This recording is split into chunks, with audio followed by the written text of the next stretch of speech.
the first to know Nsem-Pii TV. Stephen Atubiga, former NDC guru. Or the Nsem-Pii on Facebook wall Nsem Ketwa.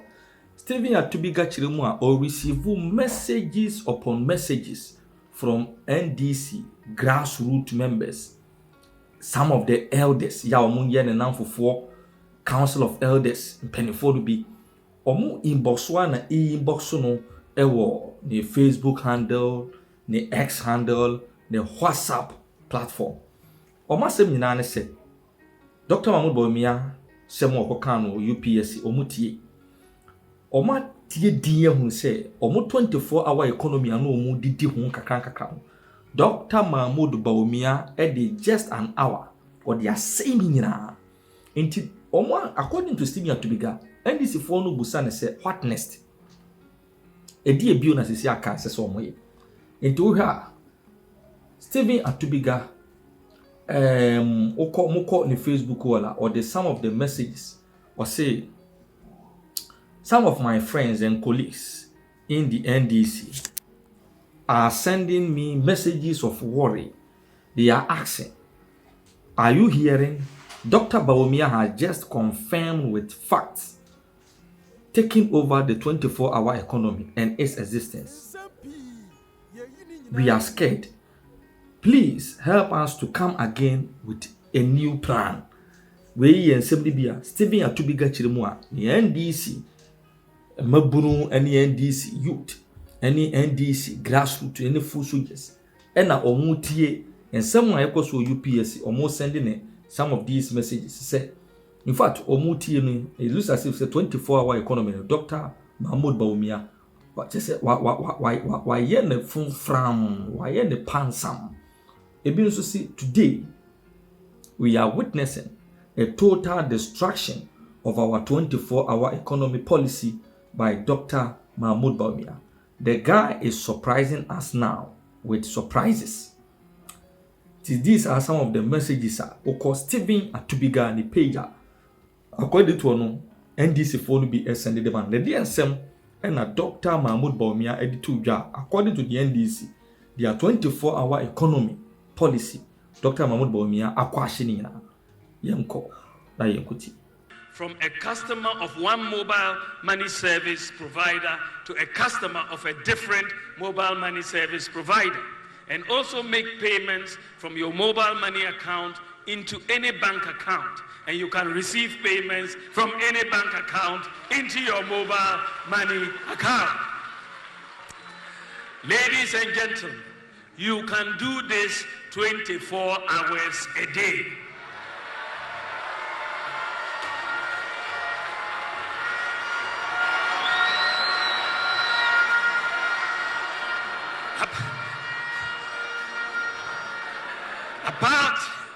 Apart from achieving financial inclusion, mobile money interoperability has also significantly promoted a cashless culture, especially by our market women and the business community, thus reducing robberies and attacks on market women and business folks on our highways. Armed robbers used to attack vehicles carrying traders, knowing they were carrying cash. But now, many traders don't carry cash because they keep their monies on their mobile wallets for seamless transactions wherever they are. Today, because of mobile money interoperability, you can also receive remittances from abroad directly onto your mobile wallet, without the need to go to a bank or Western Union money transfer. Because the mobile money account performs just like a bank account, as a result of mobile money interoperability, over 90% of Ghanaian adults have mobile money accounts that function just like bank accounts. Distinguished ladies and gentlemen, we have basically solved the problem of financial exclusion in Ghana. The State of Inclusive Instant Payment Report has ranked Ghana as the #1 in Africa in terms of access to financial inclusion. #1 in the whole of Africa. Today, because of digitalization, anyone can do banking and digital financial transactions 24 hours a day.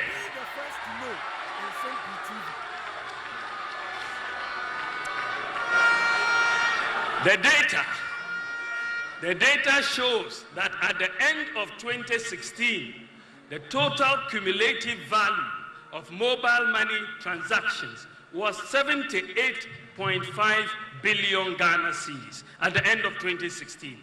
Following mobile money interoperability, the total cumulative value of mobile money transactions has increased from 78.5 billion to 1.9 trillion cedis in 2023. Therefore, between 2016 and 2023, following mobile money interoperability, Momo transactions have increased by 2,335%, a 23-fold increase. This is why Ghana continues to be the fastest growing mobile money market in Africa. Ladies and gentlemen, the digital payments infrastructure that we have put in place is boosting e-commerce in Ghana. Businesses are booming over Instagram, Facebook, Twitter, and so on.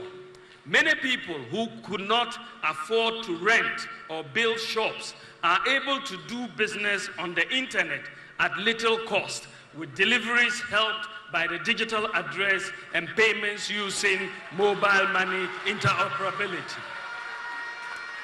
Ladies and gentlemen, e-commerce can be done 24 hours a day.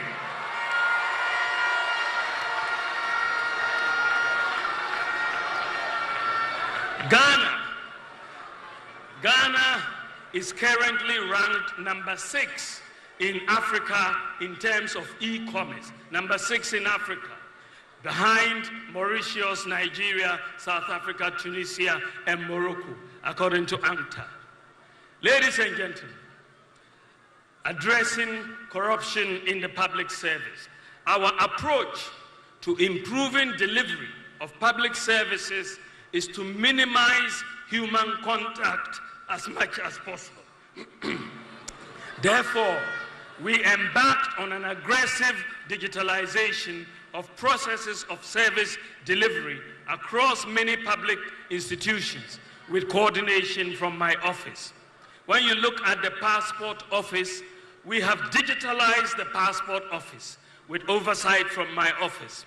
With digitalization, the average turnaround for acquisition of passports has been significantly reduced.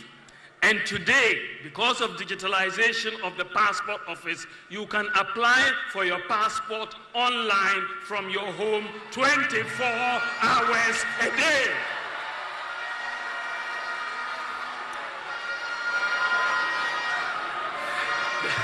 The digitalization of the passport application process has resulted in a major increase in the number of passports processed annually, as well as the revenue yield to the passport office. In 2018, the total number of passports issued was 346,911, and the revenue generated in 2018 was 11.8 million. By 2023, following digitalization, the passport office issued 751,761 passports with revenue of 94 million Ghana cedis. The ultimate objective is to eradicate human interface in all phases of the passport application process, to give true meaning to the online filing and processing of forms. I will come back to this issue of passport shortly when I get into my vision and priorities.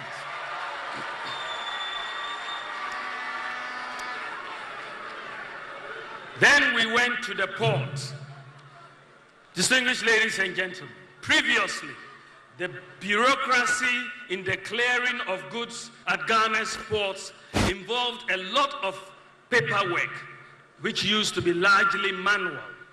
This caused delays, corruption, inefficiencies, frustration, and loss of revenue to government. Many citizens who had cleared goods at the country's ports had horror stories about their experiences at the port. With oversight from my office, the introduction of a paperless port system has reduced the layers and simplified the process, reduced the time needed to clear goods and the avenues for corruption, and increased efficiencies and revenue mobilization at the ports. Digitalization has also taken place at the Drivers and Vehicle Licensing Authority, which offers two traditional services: driver licensing and vehicle registration services. And today, the office services that DVLA is offering can be matched they're just world-class. They can be matched to any other country. Ladies and gentlemen, my office also worked with the National Insurance Commission to implement the motor insurance database. The objective of the introduction of the motor insurance database is to provide more safeguards for the millions of Ghanaians who travel by road by ensuring that vehicles are insured. It also curbs the menace of vehicles with fake motor insurance stickers plying our roads and thus endangering lives and property. With digitalization of the motor insurance in Ghana, members of the public can now self-check the authenticity of their insurance policy by dialing a USSD code, *920*57# and follow the instructions. You put in the number, it will tell you whether the car is insured or is not insured. So, today, you can know the status of the vehicle, is the insurance status of any vehicle, 24 hours a day. Today, because of digitalization, you can also apply for insurance for your mobile phone and receive your insurance sticker electronically. And you can do this 24 hours a day.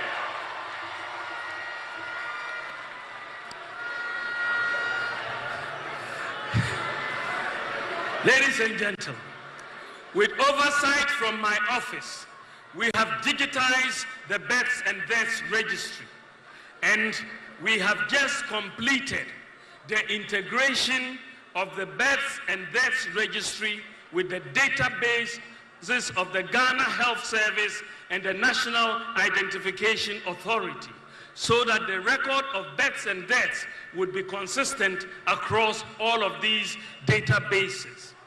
Starting this quarter, in fact, I will launch this in a few weeks, but starting this quarter, newborn children in Ghana will be given a Ghana card number. But the actual Ghana card will be issued when the child is 6 years old, when his or her biometrics are fully formed. So we are bringing Abubu to Ghana. Ladies and gentlemen, in the past, candidates applying for a scholarship usually had to travel from all parts of Ghana to Accra to take part in the application process. This caused a great deal of inconvenience for applicants seeking government sponsorships. The manual processes of the Scholarship Secretariat resulted in an inefficient administration of scholarships in the country. With the digitalization of the Scholarship Secretariat, candidates can now apply for scholarship from the comfort of their homes 24 hours a day and take aptitude tests and be interviewed by in their own districts. the Ghana.gov platform. Ladies and gentlemen, to make it easy to access government services, I led the initiative to establish the Ghana.gov platform, which was implemented with oversight from my office. The Ghana.gov platform is a one-stop shop for accessing government services. So far, out of the 1,516 ministries, departments, and agencies targeted, we have onboarded 1,503 of them onto the Ghana.gov platform for e-government services. So 99% of MMDAs have been onboarded on the Ghana.gov platform. All payments on the Ghana.gov platform go directly into the government accounts to ensuring transparency. Since 2020, a total of 201 billion Ghana cedis has been collected for government on the platform.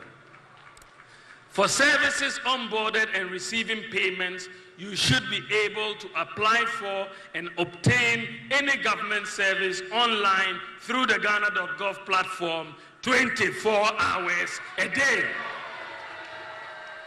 Digitalization has therefore dealt a severe blow to the corruption involved in the collection of payments by different institutions for government. The progress Ghana has made in the provision of e-government services is remarkable. According to the UNDP 2022 e-governance index, Ghana is ranked #1 in West Africa and #4 in the whole of Africa in terms of e-governance. And we are ahead of countries such as Rwanda, Botswana, Cote d'Ivoire, Senegal, Kenya, and Uganda. With oversight from my office, ladies and gentlemen, digitalization at the Electricity Company of Ghana has allowed the buying of electricity credit on your mobile phone through the mobile ECG app. This has provided relief to customers who no longer have to queue for long hours to buy electricity units. Also, for people whose credit runs out at odd hours, they can purchase electricity credit on their mobile phones 24 hours a day. Now, for people who need a new service or a separate meter from ECG, they can also apply online 24 hours a day. 3.5 million people are on the ECG app. And as a result of digitalization, ECG's monthly revenue collections have increased from 450 million Ghana cedis a month to 1.2 billion Ghana cedis a month. Ladies and gentlemen, Ghana has a major challenge in the area of domestic revenue mobilization. The tax to GDP ratio is about 14%, compared to 27% for South Africa and 34% for the advanced OECD countries. Most adults in Ghana are outside the tax net, and compliance is very low. At the beginning of 2017, only 4% of the population of Ghana had tax identification numbers. To increase the number of people with tax identification numbers, I propose that we designate the Ghana card as the tax identification number. In doing this, we have increased the percentage of adults with tax identification numbers from 4% to 85%. It is now incumbent on the GRA to use this database in tax collection to broaden the tax net. Furthermore, ladies and gentlemen, with oversight from my office, the SNIT, National Health Insurance, GRA, Controller and Accountant General Payroll, DVLA, SIM cards, and bank accounts have all been linked to the NIA database linked to the Ghana card. Today, your SNIT number is your Ghana card number. Your NHIS number is your Ghana card number. Your TIN number is your Ghana card number. The integration of the database is allowing us to successfully weed out ghost workers on payroll. A biometric